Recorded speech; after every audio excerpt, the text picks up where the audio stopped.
Creek, Vermont, was not merely old, it was petrified. It was a Victorian monolith of jagged, decaying wood and dark, silent granite that seemed to actively repel sunlight. Elias Vance, an architect who specialized in historical reconstruction, felt a profound, almost personal offense at the house's existence. Elias dealt in Euclidean perfection, right angles, predictable lengths, immutable foundations. Gravesend offered none of that. He was there for Omega Blackwood Trust, an anonymous client who had paid a substantial retainer for a structural assessment and restoration estimate. The house had stood vacant since 1952, a period long enough for the region's humid ghosts and damp rot to claim ownership. Elias set up his equipment in the expansive, dust-shrouded library on the ground floor. His laser distance measurer, a sleek tool of glass and precision, was his shield against the oppressive silence. He scanned the room, 8 feet from floor to ceiling, 12 feet by 14 feet on the sides. Perfectly regular. The first oddity emerged immediately. The architectural schematics, which he had sourced from the town archives, indicated a shallow fieldstone cellar. Yet, his structural analysis and external inspection had confirmed the house rested directly on bedrock. No cellar. Elias dismissed it as an error in the original plans. Old houses were full of mistakes. As evening deepened, Elias worked his way to the second floor. The upstairs hallway was long, dim, and lined with 5 identical, featureless doors. The air here was colder, carrying a faint, sickly sweet scent that reminded him of wet meat and forgotten perfume. He was mapping the western wall of the hall when the first sound occurred. It was slight, a moist scrape, like a rat dragging something heavy across dry wood. He froze, his head snapping up. Silence. Just the wind, he muttered, adjusting his safety glasses. He continued his work. He was in the third room, taking density readings of the floorboards, when the second, more aggressive noise erupted. Thump. Scrape. Thump. It was directly above him, in the attic. The sound was not delicate, it was heavy, methodical, dragging. Something was moving up there. Elias climbed the narrow, rickety servant stairs to the attic access. The attic hatch was low, swollen with moisture, and covered in a thick, undisturbed blanket of gray dust and cobwebs. He reached up, pushed, and the hatch groaned open, sending a cascade of dirt onto his face.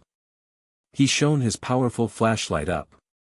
The attic was vast, empty, and supported by massive, cobweb-draped rafters. The layer of dust on the floor was uniform and deep. Nothing. His flashlight beam swept the space. No furniture, no boxes, no evidence of ingress or egress, and most critically, no footprints. Whatever had made that heavy, scraping noise moments before had left no trace in the fine, 50-year-old dust. Elias descended, his heart pounding a rhythm that was decidedly un-Euclidean. He tried to rationalize it, wind pressure, settling wood, a chimney effect. But the weight of the sound defied rational explanation. He retreated to the central hallway of the second floor, his mind racing. He heard a faint tap, tap, tap coming from the wall to his left. He placed his ear against the plaster. Nothing. He moved closer to the corner. Tap, tap, tap. It was inside the structure. Elias retrieved a steel rod, a measuring tool, from his bag and tapped the wall where the noise was loudest. The plaster felt solid, but strangely warm. He tapped again, harder. The tapping stopped. Instead, a slow, wet hiss emanated from the wall. Elias backed away, raising his flashlight.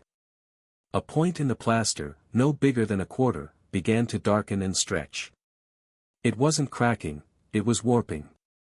Then, something pushed through, a brittle, ivory-colored spike, like a segment of an insect leg, followed by another, and another. The wall didn't break, it gave way, yielding like wet paper. A head emerged, not a head in the human sense, but a hunched mass of wet, black carapace that looked like burnt, cracked leather. It had a single, horizontal, wet slit where a mouth should be, revealing one enormous, blunt tooth.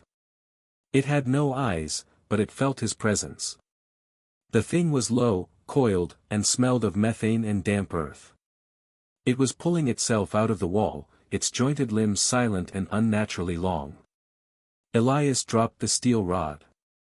It clattered loudly on the wooden floor. The creature stopped. Its body, still halfway embedded in the wall, began to vibrate, and a guttural, wet sound forced its way out of the slit. It was not a roar, but a voice, a dry, whispering static. "I know you are MSURNG." The words were agonizingly slow, broken, but clear. It knew his purpose. Terror, primal and overwhelming, seized Elias. He didn't run, he threw himself at the nearest window. He didn't bother with the latch, he smashed the glass with his shoulder and clambered out onto the narrow, decaying veranda roof below. As he scrambled away, he looked back. The creature was fully out of the wall now, a grotesque, 6-foot-long deformity. It was focused not on him, but on the dropped steel rod. It nudged the rod with its head, then with a limb, almost thoughtfully. Elias raced down the main roofline and jumped onto the overgrown lawn. He sprinted to his jeep, leaving his bag, his jacket, and his architectural professionalism behind. He didn't stop until the gas station lights of Plymouth, 10 miles away, brought him back to something resembling civilization. Hotel room, Elias tried to impose order on chaos. His rational mind, honed by years of structural integrity and precise angles, was in revolt. The sound upstairs. It was heavy, yet left no trace in the dust. The thing in the wall. It crawled through the structure, yet his initial survey indicated no internal cavity or cellar. He opened his tablet, forcing himself to review the schematics. He checked his initial note, no cellar. The stone foundation was monolithic, plunging directly into the earth. He searched for the Omega Blackwood Trust. A Cayman-registered shell company, managing obscure New England land assets. No names. He shifted his focus to the history of Gravesend. He found an old snippet from the Vermont Times dated 1871. The disappearance of 3 laborers hired by Mr. Jedediah Gravesend for his latest construction project was reviewed last week. The laborers were reportedly engaged in unusual earthworks that Gravesend himself termed zero measurement. Gravesend, whose eccentricity is well known, claimed the workers fled, but traces of blood and strange, deep scratches, unlike man or beast, were found at the site. The county sheriff dismissed charges due to lack of bodies, but the Black Creek community remains hostile. It is said Gravesend digs too deep and summons what does not belong under the Vermont sun. Zero measurement, Elias whispered, a cold knot tightening in his gut. His job was simply measurement. He found an obscure folklore blog detailing the estate. Jedediah Gravesend was not just an engineer, but an occultist obsessed with geometry and its connection to the beyond. Gravesend believed that precise angles, lengths, and most importantly, the absence of length, zero measurement, could open portals, or wormholes, into other realities. The house was not merely a house, it was a machine. The blog quoted a fragment from a diary. The house must stand directly on the stone. No buffer, no cavity. No cellar to create a break. Only this way, without deep division, can I achieve true length. Today I introduced the first part, the seed. The seed hates light. The seed demands measurement. I have measured. The length of its shadow is 0. It is a victory. I hear it crawling in the walls. Crawling in the walls. The seed. It knew he was there to measure it. Elias finally understood the trust's game. They didn't want restoration, they wanted his measurements. His state-of-the-art laser and ultrasound equipment could map structural density and spatial anomalies. They needed his report to know how much the seed had grown. He couldn't leave. He was not just a witness, he was an accomplice. He had to finish this, but on his own terms. He had to conduct his own measurement. He bought gasoline, a heavy chain, locks, a stout hunting knife, and new batteries. He was going back to Black Creek. He locked the front door with the chain and padlocks, then secured all the windows he could potentially use for escape, effectively trapping himself with whatever was inside. He quickly set up his primary tool, the geoscanner, a box capable of creating a detailed 3D model of the building, including hidden voids and flaws. He scanned the ground floor, normal. He ascended to the second floor and started the scanner in the hallway.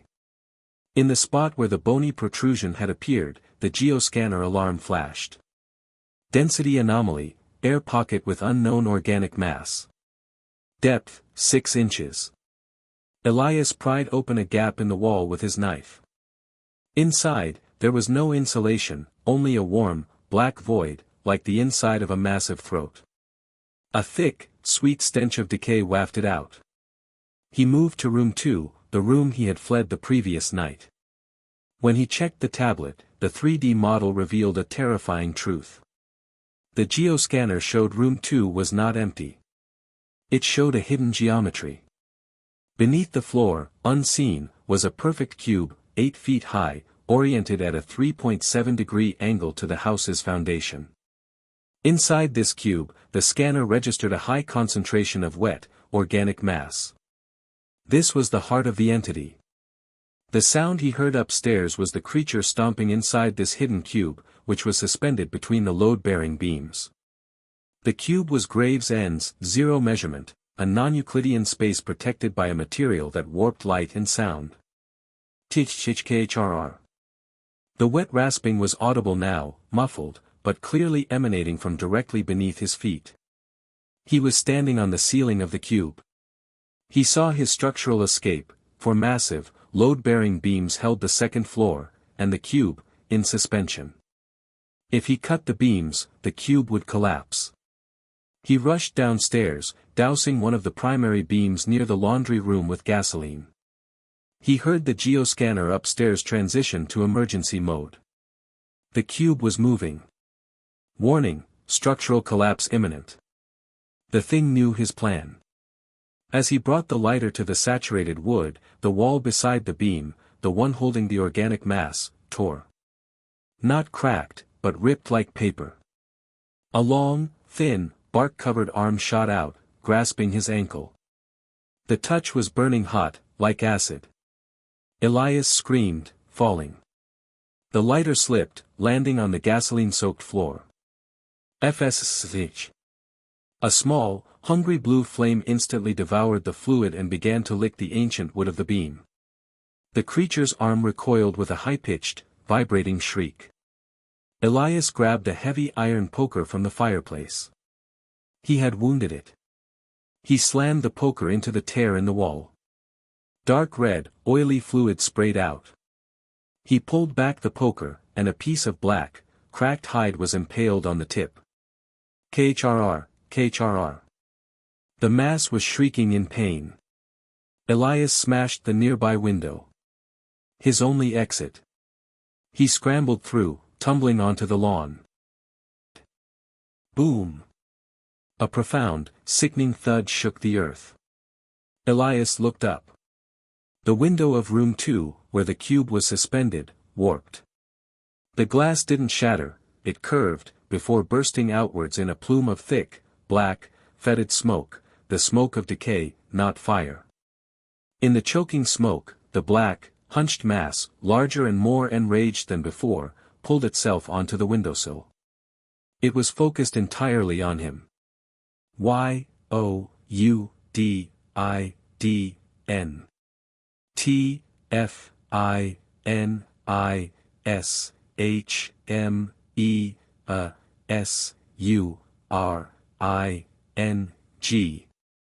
Elias ran. He knew the fire might burn the wood, but it could not burn the thing that had arrived from the zero measurement. He fled, clutching his tablet, which still displayed the perfect, horrific 3D model of the cube. Chapter 3, Geometry and Terror. Back in his sterile Boston apartment, Elias found refuge in the cold logic of architecture, even as that same logic was shattered. The geoscanner data became his obsession. He projected the cube model, a glowing, sickly yellow wireframe, over his desk. Externally, it was a perfect cube. Internally, it defied physics. The distance between two opposing corners, when measured along the interior surfaces, was longer than the straight line, Euclidean distance. The cube was constructed to violate geometric laws. It was an architecture designed to be unstable and illogical. The seed wasn't a monster, it was a spatial anomaly trapped in a geometric cage. Gravesend's house was a battery or a filter, holding the wormhole open. Elias researched, moving from occult texts to complex topological physics. He found a single, obscure theory: spatial instability frequency resonance. The idea: if space is bent, you can straighten it with precisely tuned vibration. The cube, being geometrically perfect but structurally unstable, must resonate at a specific, non-harmonic frequency. Finding that frequency and amplifying it could force its geometry back to normal, effectively erasing it. He retrofitted his geoscanner, turning the precision tool into a vibrational disintegrator.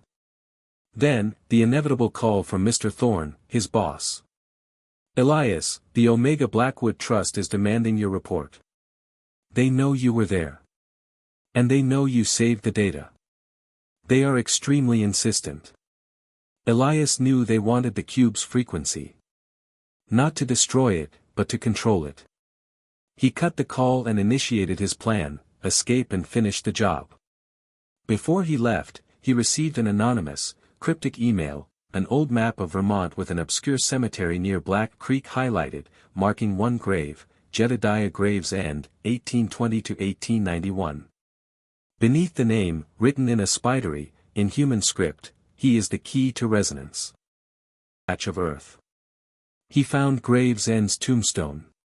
Beneath the stone, he discovered a small brass plaque engraved with a single symbol, L=0. He scanned the stone. Inside the granite, a thin layer of metal served as an antenna. The anomaly was deep in the earth, under the stone. He dug. He hit not a coffin, but a heavy, black metal hatch, covered in geometric formulas twisted into occult symbols. It was a mechanical lock with 3 slots. He realized it was a geometric lock, keyed to the 3 non-harmonic lengths of the cube he had measured: L1, L2, L3. He fed the measurements into the slots. With 3 agonizing clicks, the hatch hissed open. At the bottom of the deep brick shaft lay Jedediah Gravesend. Not a skeleton, but a perfectly preserved corpse, chained to the granite wall. The chains were fused into his bones. Gravesend was not dead, he was fixed in place. In his hand was a small, metallic object, an inch-perfect, gleaming cube. As Elias took the cube, Gravesend's milky, ancient eyes snapped open. "YOURECHEDTHEZERO,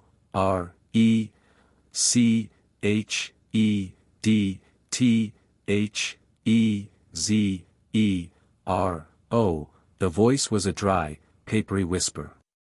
Gravesend confessed he was the resonator, the living anchor that held the seed, the great nothing, in its geometric cage. The small metallic cube was the frequency key. The ground shook. The seed, sensing the disturbance to its anchor, was raging. Elias climbed out, placed the metallic cube atop the smoldering ruins where the main cube was buried, and aimed his disintegrator at it. The small cube was the primary resonance, he would amplify it. The disintegrator emitted a clean, agonizing shriek. The small metallic cube glowed blindingly white. The earth erupted. The seed, now massive and writhing with multiple black orifices, clawed its way out of the ground. D-O-N-O-T-M-E-A-S-U-R-E-M-E, it bellowed, its voice like a collapsing foundation. Elias slammed the activation button, the resonance hit. The creature froze. Its non-Euclidean angles began to fold, its mass collapsing not inwards, but into itself. A sound that was felt, not heard, the sound of reality tearing, and the entity vanished, leaving only a perfect, circular crater of cold, dry ash. Chapter 4, The Price of Measurement. The silence was profound. Elias had won. He, the architect, had destroyed illogical architecture.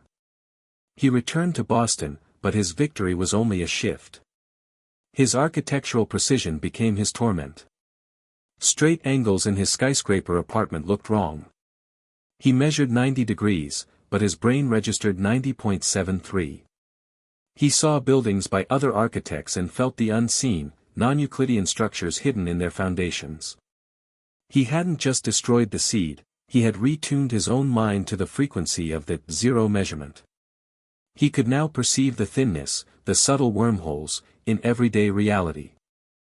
On the 14th day, Mr. Thorne arrived with 2 empty-eyed enforcers. "You destroyed our containment device," Thorne hissed. "We need the frequency, the data to control it." "I destroyed the seed's temporary projection," Elias countered. "You don't understand topology.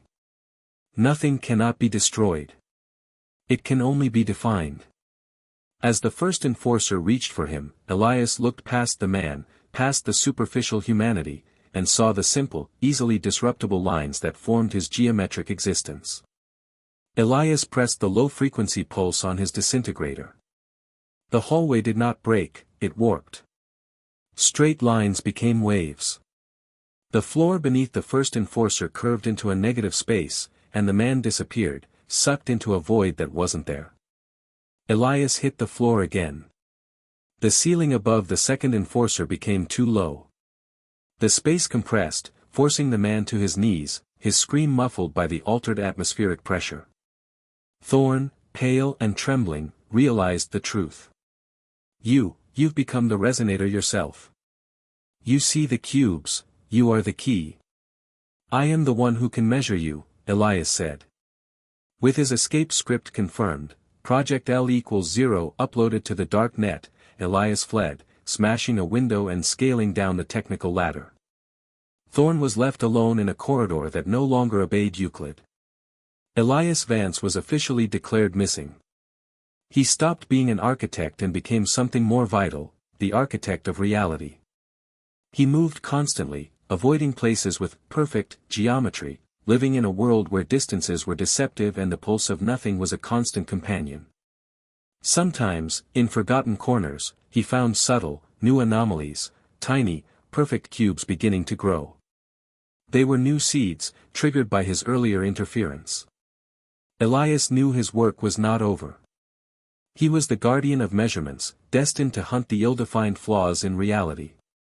His new job had only just begun. Because if you can measure nothing, you can create it. And someone, somewhere, reading Project L equals 0, would eventually figure that out. The end.